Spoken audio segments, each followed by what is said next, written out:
আমার বিল্ডিং এর সামনে খারকনের পাতা গাছ লাগাইছিলাম, এখন তুলে নিয়ে যাচ্ছি, খারকন পাতা খাবো। ওই যে বন্ধুরা, খারকন পাতা উঠাই আনছি, নিজে লাগাইছিলাম নিজের থেকে। তারপরে মরিচ রসুন লবণ দিয়ে পাতাটাকে একটু ভাপ দিয়ে নিতেছি, পরে একটু তেল দিয়ে ভাজা ভাজা করে নেব। তারপরে শুটকি মাছ দিয়ে অর্ধেকটা বাটবো, অর্ধেকটা কালো জিরা দিয়ে বাটবো। তোমরা দেখো, ভর্তা খুব মজা হয় বন্ধুরা। এই যে মজা মাইতে শুটকি মাছ খাই না, এই জন্য একটুখানি কালো জিরা ভেবে তুলে নিলাম। একটু দিয়ে জামার জন্য একটু বাটা করব। আজকে আমি আমার বড় মেয়ের বাড়িতে খাবারে এসেছি।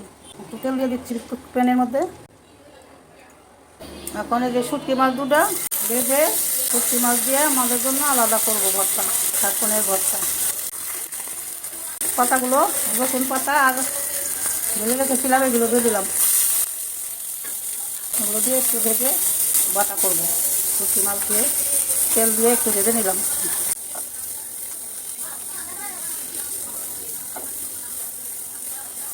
তেলের মধ্যে একটু ভেজে নিলাম, ভাত দিয়ে রাখেছিলাম, তেলের মধ্যে একটু ভেজে নিলাম।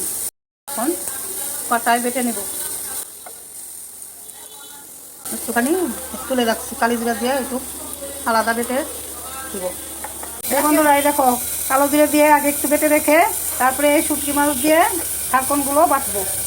এই যে বন্ধুরা দেখো, আমার এখানে এটা কালো জিরা দিয়ে ভর্তা আর এটা শুটকি দিয়ে ভর্তা করা হয়ে গেছে। তোমরা এভাবে বানায় খাইয়ে আমাকে জানাবে, অনেক টেস্টি লাগে শুটকি দিয়ে ভর্তা বানালে খারকন পাতা।